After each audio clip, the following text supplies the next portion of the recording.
손석희 JTBC 사장이 자신과 관련된 뉴스가 나간 뒤 동승자를 반려는 전화를 걸어왔다고 접촉사고 피해자가 밝혔습니다.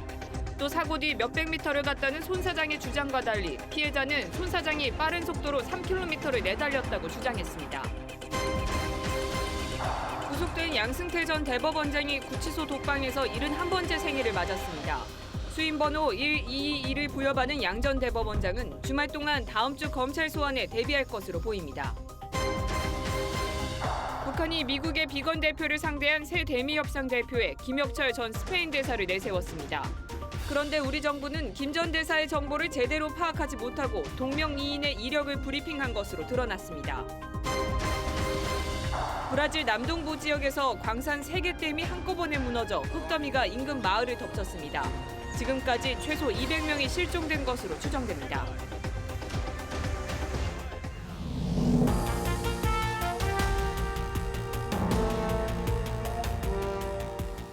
시청자 여러분 안녕하십니까? TV조선 뉴스7 시작합니다. 자유한국당의 자치 지도부를 뽑는 이 전당대회가 2월 27일 열립니다. 한 달여 앞둔 상황입니다. 당권 주자들 다음 주 출사표를 던질 것으로 보입니다. 이런 가운데 지금 황 전 총리의 전대 출마 자격을 둘러싼 논란이 이어지고 있습니다. 황 전 총리가 책임 당원이 아닌 상태라는 겁니다. 한국당은 책임 당원만 전당대회 피선거권을 갖도록 하고 있기 때문에 이렇긴 하지만 입당 직후의 자격을 인정한 전례가 있습니다. 이 때문에 비대위와 황 전 총리의 신경전이 지금 이어지는 모양새입니다. 오세훈 전 서울시장도 논란이 있지만 이 3개월 당비를 납부를 하면 됩니다. 오늘 뉴스7 전당대회를 코앞에 두고 더욱 뜨거워지고 있는 한국당 전대 소식으로 시작을 하겠습니다. 먼저 최원국 기자입니다. 논란은 자유한국당 김용태 비대위 사무총장이 오세훈 전 서울시장과 황교안 전 총리는 책임당원이 아닌 상태라고 밝히면서 시작됐습니다. 한국당은 당헌에 당비를 3개월 이상 내야만 전당대회에 출마할 수 있다고 규정하고 있습니다. 전당대회가 2월 27일인 만큼 작년 11월에 입당한 오 전 시장은 다음 달 당비를 납부하면 출마 요건을 충족합니다. 하지만 지난 15일 입당한 황 전 총리는 전당대회까지 책임당원이 될 수 없습니다. 당 일각에서는 김병준 비대위원장의 황교안 출마 저지 시도라는 얘기도 나옵니다. 사실상 우리 당의 많은 분들의 고민이 지금 황 전 총리께서 출마를 염두에 둔 행보를 하시면서 시작이 되고 있다고 생각합니다. 황 전 총리가 책임당원 자격을 얻으려면 당선관위의 결정 후 비대위가 의결을 해야 합니다. 당선관위 관계자는 입당 후 바로 전대 출마 자격이 인정된 전례가 있다며 공식 요청이 있을 경우 이 문제를 논의하겠다는 입장을 전했습니다.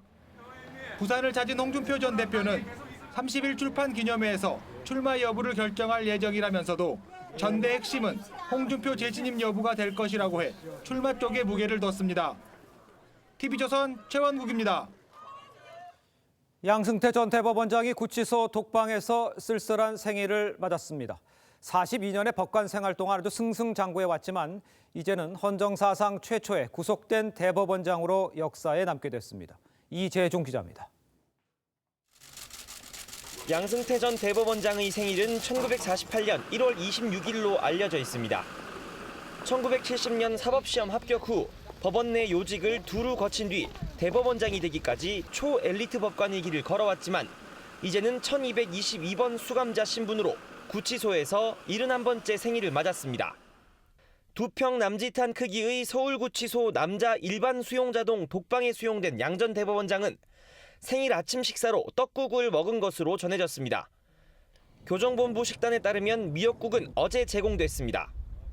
어제 첫 구속조사를 받은 양 전 대법원장은 변호인 접견 등의 일정 없이 오늘은 휴식을 취하고 있는 것으로 전해졌습니다. 검찰은 주말을 건너뛰고 내주 초 양 전 대법원장을 다시 불러 조사할 계획입니다. 양 전 대법원장은 앞선 조사에서 묵비권을 행사하지 않고 적극적으로 혐의를 부인한 것으로 알려졌습니다. 양 전 대법원장의 구속기한은 오는 12일까지입니다. 검찰은 양 전 대법원장과 박병대 고영한 전 대법관을 먼저 재판에 넘긴 뒤 다른 연루자들을 추가로 기소한다는 방침입니다. TV조선 이재중입니다.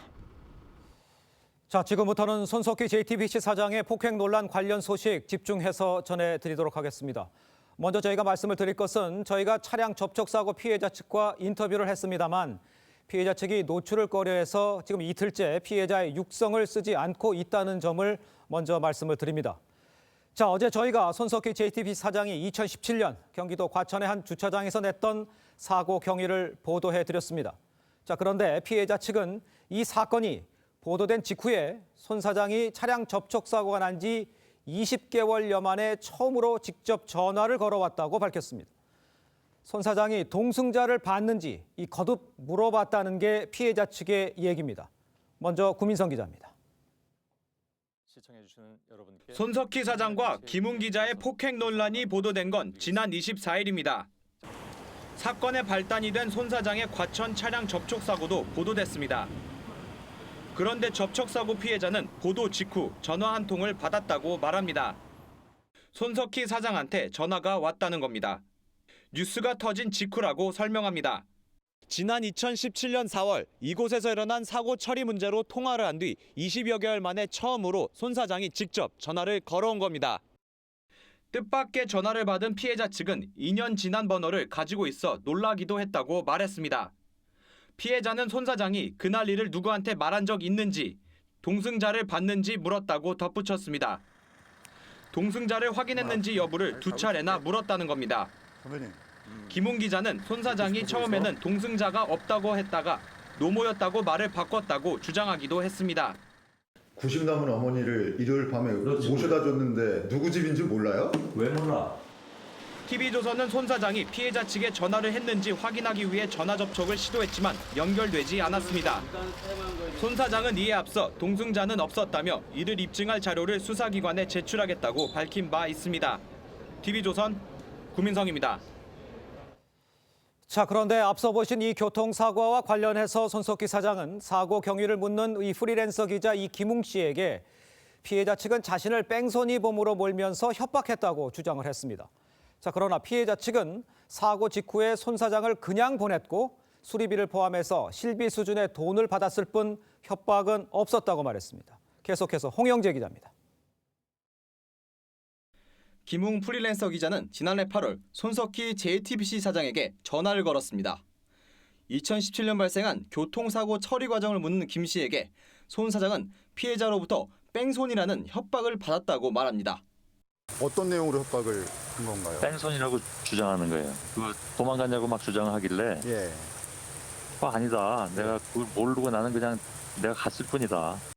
손 사장은 사고 다음 날 합의금으로 150만 원을 줬다며 이체 내역서를 김 기자에게 보내기도 했습니다. 그러면서 합의금을 준 자체를 걱정하기도 합니다. 보나마나 예. 아니 그러면 150을 왜 줬어? 예. 약점이 있나 보지. 예. 뭐야?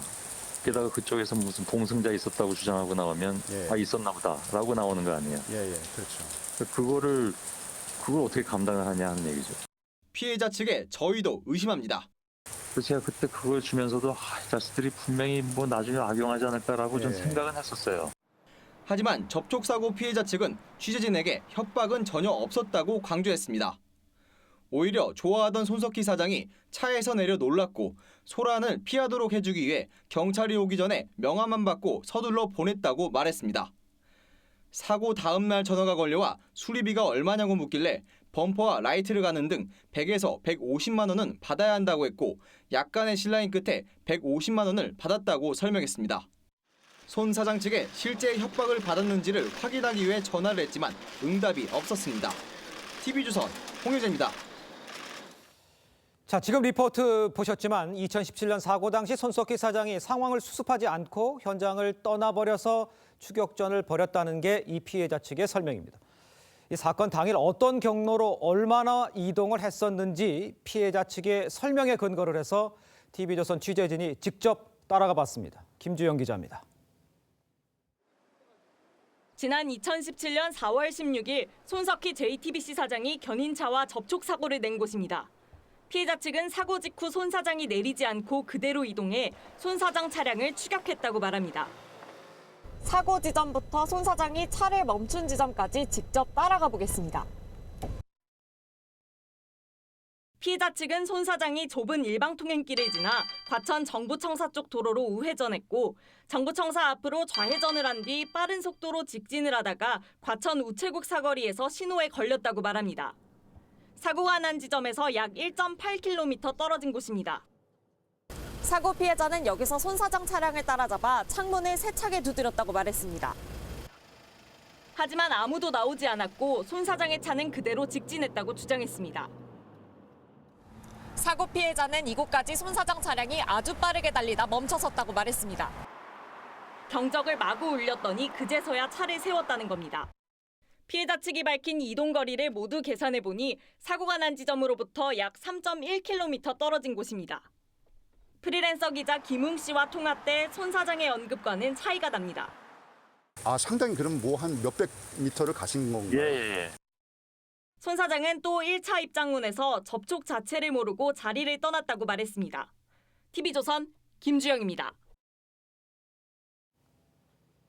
손석희 사장은 프리랜서 기자 김웅 씨가 불법 취업 협박을 하면서 거액을 요구했다는 입장입니다. 김 씨를 공갈 혐의 등으로 수사기관에 고소한 상태죠. 그런데 김 기자가 공개한 문자 메시지에는 폭행 논란 직후에도 손 사장이 구체적인 일자리를 제안한 내용이 담겨 있습니다. 이 내용은 장윤정 기자가 전하겠습니다. 프리랜서 기자 김웅 씨가 손석희 사장의 폭행을 당했다며 경찰에 신고한 시점은 11일 새벽입니다. 바로 몇 시간 뒤인 이날 오전, 손 사장이 김 씨의 문자를 보냅니다. 잘 들어갔는지 안부를 묻더니 채용 절차를 설명합니다. 외부 취재를 명목으로 자유롭게 일할 수 있다며 앵커 브리핑을 담당할 작가직이나 새로운 팀을 만들어 미디어 관련 프로그램에 합류할 수도 있다고 말합니다. 다음 날엔 전날 제안한 앵커 브리핑 작가 자리는 이미 검토가 끝났다며 합류할 수 있다고 설명합니다. 그리고 앵커 브리핑 팀에서 일을 하다가 새로운 프로그램으로 옮겨가자고 설득합니다. 행정국장이 예산을 쥐었자 김 씨에게 줄 봉급도 만들어놨다고 설명합니다. 손 사장은 지난 18일 역삼동의 한 아파트에서 김 씨를 만나 시간이 오래 걸려 미안하다는 말도 했습니다. 지난 몇 달 동안 김웅 씨는 매우 서운했을지 모르겠지만 그런 부분을 찾아가는 그런 과정이었다고 저는 생각을 하는데 물론 상황에 따라서 너무 시간이 오래 걸렸을 가능성이 있어요. 그래서 그 부분은 제가 김웅 씨한테 미안하다고 이미 얘기를 했었고요. JTBC 측에 실제로 김 기자에게 일자리를 주려고 했는지 설명을 들으려 했지만 연결이 되지 않았습니다. TV조선 장윤정입니다. 이번엔 손혜원 의원 관련한 소식입니다. 손 의원이 국가보훈처장을 만나 부친의 훈장 서운을 논의했다는 뉴스는 이미 전해드린 바 있죠. 그런데 이 자리에 독립유공자 발굴과 포상을 집행하는 보훈처 보훈예우국장이 배석했던 것으로 드러났습니다. 정수양 기자의 단독 보도입니다. 손혜원 의원의 방문 요청으로 피우진 보훈처장이 손 의원의 의원회관 사무실을 방문한 건 작년 2월 6일입니다.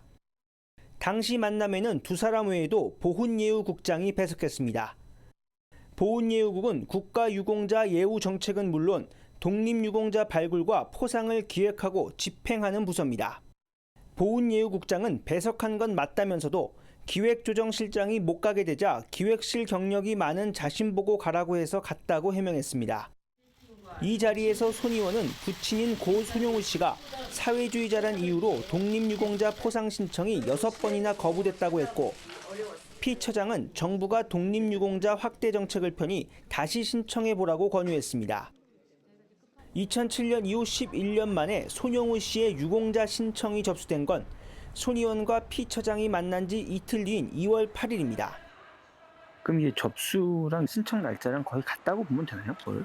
문의하는 거니까 아마 그렇게 되겠죠? 손 의원은 과거 언론 인터뷰에서 아버지 생각이 나서 보훈처 신청 절차를 알아봤다며 직접 하면 또 오해의 소지가 생길 수 있을 것 같아 큰 오빠에게 신청해보라고 했다고 말했습니다. 손혜원 의원이 국회의원 직무상 취득한 정보를 이용해서 자신의 아버님이 독립유공자로 선정되는데 유리하게 활용한 것 같습니다. 손혜원 의원 측은 TV조선과의 통화에서 부친 문제와 관련해선 대응하지 않겠다고 했습니다. 손 의원 측은 앞서 피우진 처장을 손 의원이 부른 게 아니고 손 의원 오빠의 훈장 신청도 피 처장 면담 이전이라고 해명했습니다. TV조선 정수양입니다. 손혜원 의원의 동생은 목포 창성장 매입을 소유주인 자신의 아들이 몰랐다며 부인과 아들의 SNS 대화 내용을 공개했습니다. 하지만 손 씨의 부인은 차명 재산이 아닌 증여라고 거듭 반박했습니다. 홍혜영 기자입니다. 손혜원 의원의 동생 손모 씨는 누나가 목포 창성장의 차명 소유를 감추기 위해 조카에게 증여했다고 거짓말을 한 것이라고 주장했습니다. 그러면서 부인과 아들의 문자 대화 내용의 일부를 공개했습니다. 손 씨의 부인인 문모 씨가 아들에게 증여 사실을 알려줘서 알고 있었지 않느냐고 하자 아들인 손 의원의 조카는 산 다음에 말해줬지 않느냐며 그냥 알고 있었다고 말해라고 되묻습니다. 문 씨가 아들에게 주위에 증여받은 것으로 말하도록 했다는 취지입니다. 하지만 문 씨는 당시 아들이 군 복무 중이라 나중에 알려준 것뿐이라며 증여가 맞다고 반박했습니다. 전부터 고모가 우리 아들 앞으로 증여해 주신다고 하셨거든요. 그리고 아들이 그때 군복무 중이어서 제대하고 나면은 저랑 같이 목포 내려가서 아들도 목포에 내려와 함께 살기로 합의가 됐다고 했습니다. 문 씨는 손 의원이 문 씨 모자의 어려운 형편을 알고 도와준 것이라며 증여세 역시 손 의원의 도움을 받아 납부했다고 말했습니다. TV조선 홍혜영입니다. 북한이 미북 협상에서 미국 측 비건 대표를 상대할 인물로 김혁철 전 스페인 대사를 내세웠습니다. 자, 그런데 우리 정부는 김 전 대사의 정보를 제대로 파악하지 못한 채 동명이인의 이력을 공개하기도 했습니다. 이채연 기자가 보도합니다. 북한 김영철 통일전선부장이 김정은 위원장에게 방미 결과를 보고하는 자리에 50대 초반으로 보이는 낯선 인물이 앉아 있습니다. 김영철은 앞서 열린 미북 고위급 회담에도 이 인물과 동행했고 미국 측에 스페인 대사를 지낸 김혁철이라고 소개했습니다. But Special Representative Biegun had the opportunity to meet with his newly designated counterpart as well. 향후 비건 대표뿐만 아니라 우리 정부와도 협상을 할 새로운 인물이 등장한 셈입니다. 정부는 김혁철이 아프리카 공간에서 주로 활동한 인물이라고 설명했습니다. 에티오피아 대사, 그리고 주 아프리카 연합 북한 대표부 상임 대표, 수단 대사, 스페인 대사 등을 역임한 것으로 알고 있습니다. 하지만 태영호 전 주영공사는 동명이인을 혼동한 것이라고 했습니다. 김혁철의 대사직은 스페인 대사가 처음이고 북핵 협상을 주도했던 김계관 부상과 리용호 외무상의 교육을 받은 전략통이라는 겁니다. 같은 시기 스페인 대사를 지낸 전직 외교관도 착오가 있다고 했습니다. 확실해요. 그분이 에티오피아 대사한 그 사람은 아니에요. 에티오피아 대사한 사람으로 났더라고요. 확인을 해봤어요. 그 사람이 아니라고. 다른 사람이라고? 네.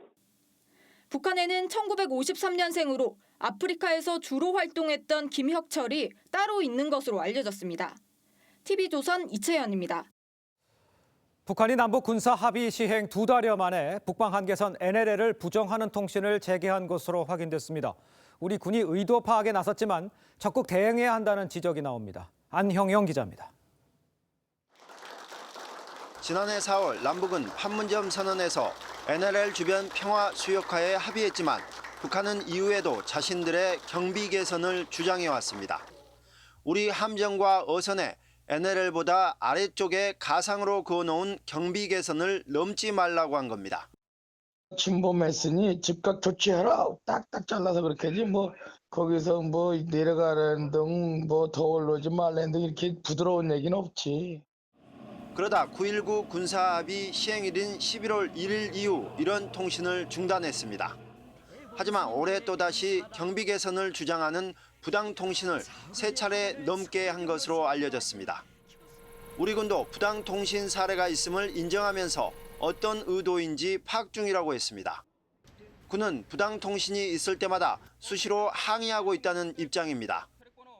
부당 통신을 할 때마다 우리도 명백한 대응 통신을 하고 우리 해역 내에서 우리가 당연한 행동을 하고 있다는 것을 얘기하고 있고, 하지만 군 당국이 보다 다양한 채널을 통해 북한의 부당 통신 중단을 요구해야 한다는 지적이 나오고 있습니다. TV조선 안영영입니다. 네, 예비역 장성 400여 명이 다음 주에 대한민국 수의 비예비역 장성단 출범식을 갖습니다. 이 모임에 군사안보 전문가인 박휘락 국민대 정치대학원 부교수와 함께 좀 이야기를 나눠보도록 하겠습니다. 안녕하십니까? 안녕하십니까? 지금 보면 기존 모임이 장성 모임이 있는데 지금 이 모임을 새로 만드시는 거고 방위비 분담금 모금 운동을 또 하신다고 그랬어요? 예. 왜 이렇게 하는 겁니까? 우선 뭐 지난번 11월 21일에도 한번 이런 이야기를 했습니다만 예. 이제 국가 안보를 걱정하는 그런 마음이죠. 사실 평생 이제 뭐 군에서 근무하다 보니까 예. 항상 최악의 사태를 대비하지 않습니까? 예. 그런데 이제 북한의 비핵화라는 것은 낙관적으로 볼 수 있지만 또 비관적으로 볼 수 있지 않습니까? 또 군사 합의도 북한이 악용했을 때 어떻게 되느냐 그런 문제점이 있지 않습니까? 예. 그래서 군은 이제 현행 임무 때문에 큰 그림을 못 보지만 우리 예비역들이 나름대로 거기에 따르는 그 군 경험을 통해서 알게 된 그런 우려를 정부한테 전달하면서 정부가 좀 이제 균형되게 고쳤으면 좋겠다. 그래서 우리 정부와 같이 우리 안보를 튼튼하게 하자는 그런 마음입니다. 그런데 방위비 분담금 모금 운동에 나선 이유는 또 특별히 있으십니까? 예, 방위비 분담 우리 이제 군에서 근무하면서 우리 미군의 전투력이 얼마나 강한지 또 첨단인지 이런 걸 잘 알고 있거든요. 또 예. 우리 북한의 전쟁을 억제하기 위해서는 미군이 가장 중요하다는 걸 알고 있습니다. 어떤 예. 그 국방대학 교수는 미군이 주한미군의 장비 가치만 해도 17조 내지 31조에 해당된다 그런 표현도 있습니다. 그리고 예. 또 이게 그 한미 동맹은 정부 간의 동맹이라기보다는 우리가 좀 피를 같이 흘리면서 몇십 년 동안 형성된 국민 동맹입니다. 그래서 우리 예비역 차원에서라도 지금 예를 들어 정부가 조금 이제 정부 예산이 좀 모자라고 한다면은 네. 우리 나름대로 좀 모금을 해서라도 그 부분을 커버하는 것이 도리가 아니겠느냐. 예. 그래서 굳건한 한미 동맹을 보장을 하고 또 우리 안보에 이제 예비역으로서 조금 이제 기여할 수 있는 바를 찾기 위한 그런 취지입니다. 그건 어떻게 보세요? 우리가 낸 부담금 자체는 우리 경제에 뭐 한 90% 이상 흡수된다 이런 얘기에 대해서는 어떻게 생각하십니까? 예, 일부 국민들께서는 우리가 예를 들어서 뭐 한 1조 가깝지 않습니까? 9,602억 원, 그렇습니다. 2018년에 그걸 주면은 뭐 미국 예산에 이제 반영되는 걸로 그렇지는 않습니다. 예. 기본 취지가 미군이 미국에서 있는 것보다 한국에 오면 시설도 새로 지어야 되고 또 오락실 같은 경우만 해도 따로 예. 지어야 되지 않습니까? 그죠? 그런데 드는 비용을 미군이 처음에는 다 하다가 예. 조금 경제가 힘들어지니까 또 이제 동맹국들이 잘 사니까 같이 좀 분담하자 이렇게 한 거죠. 그러니까 예. 사실은 뭐 한 1조 가까운 돈을 줘도 대부분이 이제 우리나라에서 다 소비되는 것이고 그 이제 대부분이 우리 이 인력들 예. 한테 들어가고 또 건설하는 데 들어가고 예. 물자 이동해 주는 그 수송비로 들어가니까. 예. 그런데 더 중요한 것은 사실은 우리가 아까 17조 내지 31조를 그랬습니다만은 1조 정도로 이 거대한 미군을 이용하는 게 가장 큽니다. 우리나라 그래서 쪽에서는? 그래서 우리가 사실은 이 분단 상황에서도 GDP 한 2.4% 정도만 국방비를 쓰면서 예. 미국은 3%가 넘거든요. 그렇죠. 그러면서도 경제 발전도 하고 복지도 유지한 거거든요. 예. 그래서 이제 뭐 이거를 그 지출료만 생각할 것이 아니고 우리가 1조 정도를 줘서 주한 미군과 예. 또 미국의 거대한 증원군을 활용한다. 그렇지만 오히려 돈을 줌으로써 우리 자존심도 상하지 않습니까? 예. 그죠? 그리고 똑같은 상황에는 일본도 많은 돈을 부담합니다. 일본은 제가 계산해 보니까 대체로 한 4조 정도를 주고 있습니다. 그런데 예. 일본은 상당히 이제 꼭 우리보다 조금 이제 현명하게 미군하고 화합적으로 해서 잘 하는데 우리는 조금 이제 이 일부 이제 의혹을 제기하고 이렇게 해서 조금 불협화음이 있었던 것 같습니다. 10억 달러 미국 측이 요구하는 게 10억 달러 정도로 알려져 있는데 그 정도면은 우리나라가 감당하기 어려운 금액입니까? 어떻습니까? 뭐 그렇지는 않죠. 이제 예. 10억 달러면 우리 환율로 따지면 한 1조 이제 1,000억 원 정도 되지 않습니까? 현재 2018년에 9,602억 원 담당하는 걸 제가 계산해 보니까 우리 올해 예산이 469조입니다. 예. 국방 예산이 49조고요. 예. 그럼 국가 예산에는 2%, 0.2%, 국방 예산은 2%밖에 안 됩니다. 그거를 1조 1,000억 원 올린다 하더라도 예. 우리 그 국가 예산의 2.4%, 예. 국방 예산이 0.23%밖에 안 됩니다. 사실 그거를 활용해서 북한의 전쟁을 억제한다면 예. 얼마나 좋겠습니까? 그래서 사실 우리는 위협을 감소시키기 위해서 북한의 비핵화를 위해서는 뭐 수십조도 투자할 태세지 않습니까? 알겠습니다. 위협을 감소함과 동시에 우리의 억제력, 방어력을 증대하는 예. 건데 거기에 1조만 더 1,000억 정도만 드는 거니까 알겠습니다. 큰 부담은 아닙니다. 마지막으로 좀 짧게 질문 드릴게요. 28일 날 창립총회 열리고 30일 날 출범식을 하려고 했는데 장소 섭외가 어려웠다 이런 얘기가 나옵니다. 그런 무엇이 건 문제였습니까? 예, 그런 건 아닙니다. 예. 30일 날은 프레스센터에서 이제 14시에 이제 하도록 돼 있고요. 예. 그 전에 거기는 출범식이고 예. 조금 총회가 할 장소가 필요한데 네. 우리 예비역 군인들의 입장에서는 가급적이면 이제 상징적인 군사 시설 좀 했으면 없었으면 좋겠다. 예. 그렇지만 이제 후배들의 입장에서 보면 이게 혹시나 이제 국가 시책에 어떻게 보탬이 되는지 뭐 조금 어긋나는지 그런 우려가 있는 것 같습니다. 그래서 저희들이 뭐 다 화합적, 다 군을 위해서 하는 거니까 나름대로 이제 뭐 다른 장소나 여러 가지 대안을 모색하고 있습니다. 알겠습니다. 지금까지 박휘라 국민대 정치대학원 부교수와 함께 이야기 나눴습니다. 감사합니다.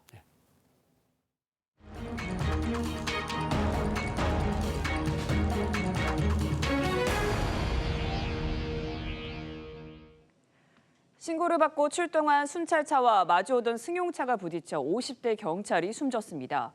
정년을 불과 1년여 앞두고 벌어진 참변이었는데 빈소에는 순직 경찰을 애도하는 발길이 끊이지 않았습니다. 박건우 기자입니다. 경찰 순찰차 한 대가 배수로에 처박혀 있습니다. 맞은편 논에는 승용차 한 대가 멈춰 서 있습니다. 어젯밤 11시 45분쯤 전북 익산시 여산면의 한 도로에서 순찰차와 승용차가 정면 충돌했습니다. 무지하게 빨리 지나가는 소리가 들리더라고요. 그러니까 휙 소리 나자마자 퍽 하는 소리가 들려서. 이 사고로 순찰차 조수석에 타고 있던 58살 박모경이가 숨졌습니다. 또 순찰차 운전자 54살 국모경이와 승용차 운전자 26살 손모 씨도 크게 다쳤습니다. 사고 직전 손 씨는 다른 차량 운전자와 시비가 붙었고 박경희 등은 해당 신고를 받고 출동하던 길이었습니다. 경찰은 이 과정에서 손 씨 차량이 중앙선을 넘다 사고가 난 것으로 보고 있습니다. 순찰차가 그 일 지령을 받고 출동을 해서 가는 도중에 이제 만났죠. 이제 만났는데 이렇게 사고가 난 거죠. 박경희는 정년을 불과 1년여 앞두고 참변을 당했습니다. 파출소부터 빗자루를 들고 다녔던 분이시고 또 주민들을 만나면 항상 먼저 또 후배들을 위해서 항상 최선을 다하셨던. 경찰은 사고 차량 블랙박스 등을 토대로 정확한 사고 경위를 조사하고 있습니다. TV조선 박건우입니다. 전남 완도군 한 섬의 경로당에서 방화 추정 불이 나 80대 노인 2명이 숨졌습니다. 경기 김포시의 한 가구 공장에서도 불이 나 3억 상당의 재산 피해가 났습니다. 주말 사건 사고 주원진 기자입니다. 컨테이너 박스 안이 시커멓게 탔습니다.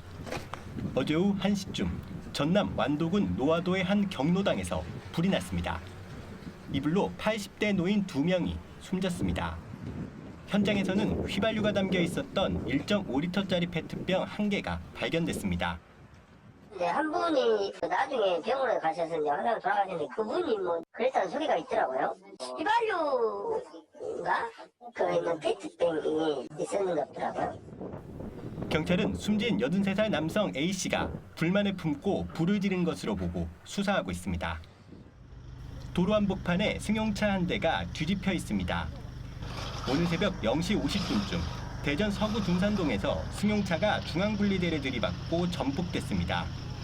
사고로 낸 운전자 20대 남성은 차량을 두고 달아났습니다. 한 사람도 술 먹은 상태이기 때문에 같이 술 먹은 걸로 추정되는데. 경찰은 도주한 남성이 음주운전한 것으로 보고 행방을 쫓고 있습니다. 새벽 4시쯤에는 경기 김포시의 한 가구 공장에서 불이 났습니다. 불은 3시간 만에 꺼졌고 소방 추산 3억 원 상당의 재산 피해가 났습니다. 다행히 인명 피해는 없었습니다. 소방당국은 다음 주 합동 감식을 통해 화재 원인을 조사할 예정입니다. TV조선 주원진입니다. 네, 요즘 초미세먼지 또 미세먼지 사시사철 아주 기승을 부리면서 가전업계 변화의 바람이 아주 거셉니다. 일단 에어컨의 공기청정 기능 탑재가 필수 아닌 필수입니다. 여름 가전 시장, 겨울에도 지금 후끈 달아올랐습니다. 정준영 기자가 취재했습니다. 꺼져 있는 에어컨에 말을 걸어봅니다. 공기청정 켜줘. 공기청정 공정을 시작합니다. PM1.0 극초미세먼지까지 빨아들여 걸러줍니다. 지난해 제품보다 청정 면적은 10배로 넓어졌습니다. 인공지능까지 더해져 에어컨이 실내외 대기질을 분석한 뒤 공기청정이나 환기를 권하기도 합니다. 잠시 환기하여 쾌적한 실내를 만들어 보세요. 일부 고가 제품에만 적용됐던 공기청정 기능이 올해부턴 스탠드형은 물론 벽걸이형까지 거의 대부분 제품으로 확대됐습니다. 차별화된 공기청정 기능을 통해서 소비자들에게 더 많은 사랑을 받을 거라. 1년 내내 초미세먼지가 기승을 부리면서 에어컨도 여름 한철 냉방 가전이 아닌 사계절 가전으로 변화하고 있습니다. 방안은 기존 공기청정기가, 거실은 에어컨이 공기청정을 담당한다는 게 가전업계의 구상입니다. 머리카락 굵기의 200분의 1 크기의 먼지도 99.99% 이상 걸러낼 수 있는 전자제어 헤파 필터를 적용하여 공기청정 기능을 한층 강화하였으며 지난해 기록적 폭염으로 에어컨 판매가 급증한 상황에 에어컨의 변신은 새로운 수요 창출을 위한 고육책이기도 합니다. TV조선 정준영입니다. 네, 지난해 출생아 등록 건수가 33만 4천 명에 그쳤습니다. 1970년 집계가 시작된 이후 가장 적습니다. 인구 절벽이 예상보다 더 빨리 다가오고 있습니다. 송병철 기자입니다. 국내 첫 여성 전문 병원인 서울제일병원입니다. 1963년 문을 연 뒤 신생아 25만 명을 받았지만 지금은 병동에 불이 꺼졌습니다. 저출산에 경영이 나빠져 지난해 말 입원실 폐쇄를 결정했습니다. 임산부들은 병원을 옮길 수밖에 없습니다. 뉴스도 나오고 주변에서도 물어보고 그러셔서 올해 그냥 옮기기로 결정을 했죠. 저출산 현상은 갈수록 심해집니다.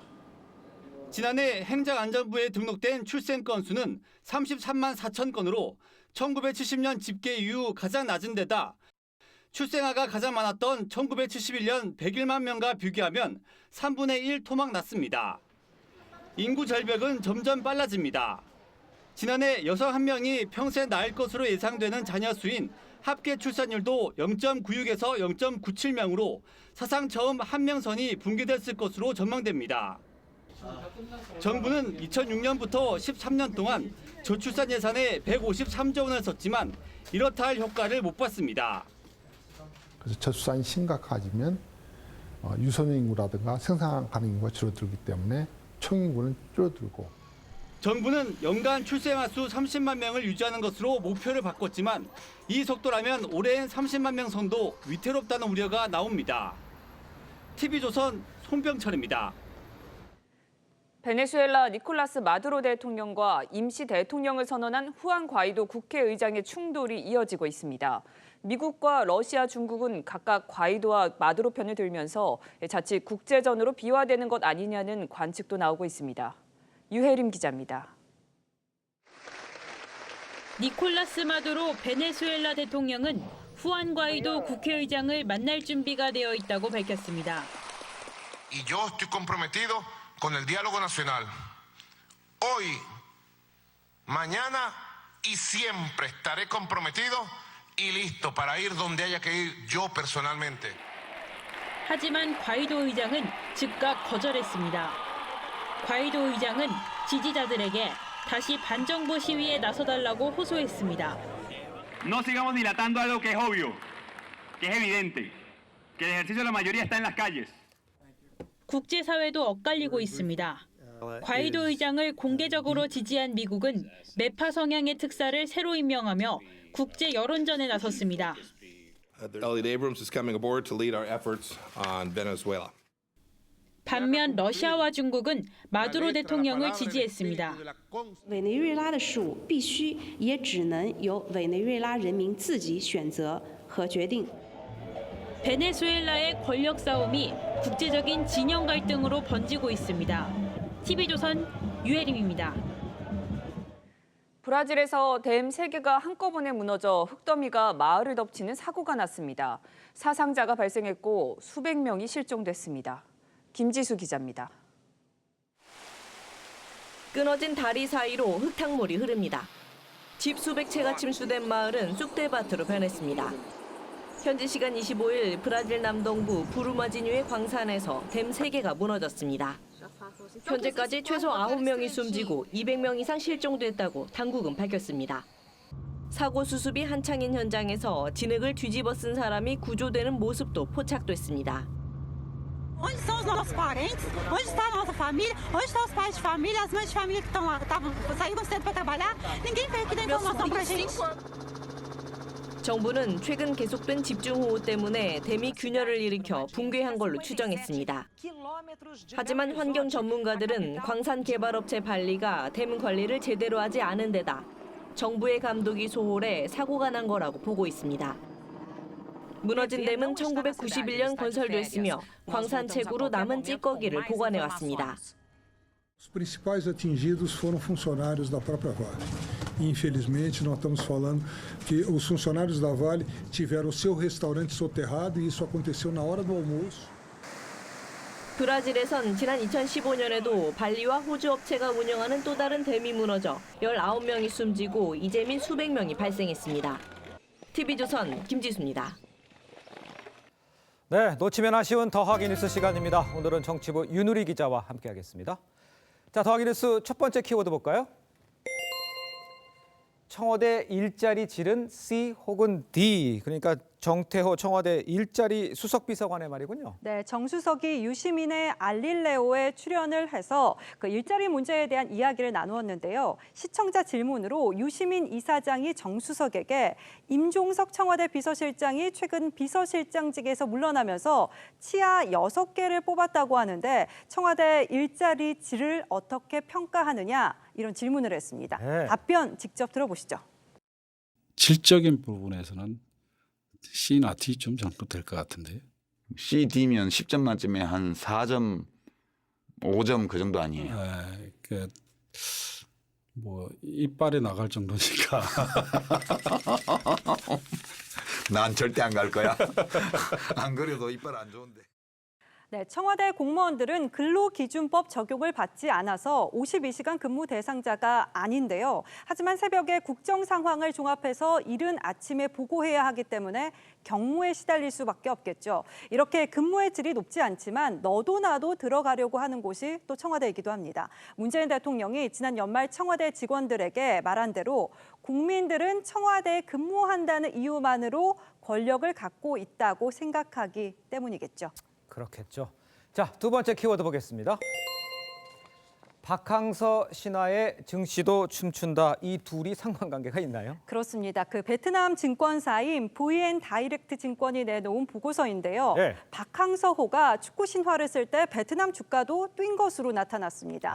자, 베트남이 아시아 축구연맹 U23 챔피언십에서 사상 처음으로 준우승을 차지한 지난해 1월 주가 지수는 1,100을 돌파를 했고 사상 최고치인 1,200에 근접했습니다. 네. 자카르타 팔렘방 아시안게임에서 사상 최초로 4강 진출을 이룬 지난해 8, 9월에도 베트남 축구대표팀이 10년 만에 우승을 차지한 스즈키컵이 진행될 당시에도 또 주가는 다 뛰었습니다. 네. 박항서호와 베트남 주가가 과연 어떤 상관관계가 있기에 이런 결과가 나타났는지 그게 궁금한데 이 증권사는 이 상관관계에 대한 분석은 또 제시하지 않았습니다. 그렇군요. 자, 마지막 키워드 보겠습니다. 당첨 복권은 누더기 옷에. 이건 무슨 내용입니까? 이 사람이요, 3천억대 잭팟 복권에 당첨이 된 미국 트럭 운전사 데이비드 존슨인데요. 네. 존슨은 복권 당첨을 확인하고 집에 돌아와서 누더기 자켓을 찾아서 주머니 속에 당첨 복권을 넣어뒀다고 합니다. 네. 그러니까 자신이 복권에 당첨된 사실이 알려져서 도둑이나 강도가 들어도 전혀 손을 대지 않을 것 같은 그 누더기 자켓에다가 숨겨둔 건데요. 예. 존슨은 이 돈을 어디에 쓸 계획일까요? I always want a Porsche. What color? A red one. A red one, so everybody can see me when I drive on the street. 네, 고급 승용차 한 대를 구매한 외에는 가족들을 돌보는 데 쓸 것이라는 계획을 밝혔습니다. 그렇군요. 지금까지 정치부 윤우리 기자였습니다. 잘 들었습니다.